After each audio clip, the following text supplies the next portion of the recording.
In today's video, I want to show you guys how you can easily fix the input source problem here on your TV. For first, what we have to check is that we have selected the right input. So what we have is this button here, so the input button. You always have this on your remote, so here with the arrow to the right.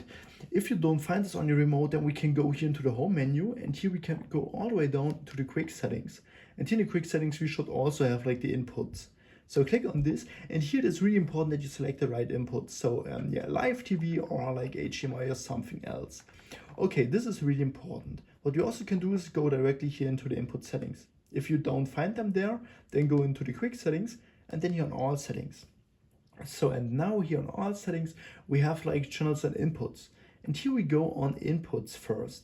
And for this step, it is really important that we go here on our input we want to do. And here we have like HDMI 1. And here make sure that you, definitely show this input. So this is really important. And here make sure that you pin lock it, that the pin lock is disabled. So this is also really important. And then here, no signal standby timeout. I recommend to do this on never. So sometimes this helps to fix the input source problem.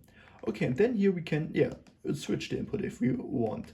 And for this step, it is also really important that you try to unplug the input devices and then clean like the cable or something and the TV, and then you can plug it in again. So sometimes this also helps. Okay, and what we have to do if we want to change like satellite or HDMI or something, HDMI, satellite antenna or other things, then we can go here on live TV or we can go on channels. And here we can do a new channel scan here on channels. So from inputs on channels. And here we can go like on antenna, cable or satellite, and then we can do new channels again. And sometimes this also helps then to fix the problem. If I could help you with the video, then please leave a like and subscribe, and see you next time.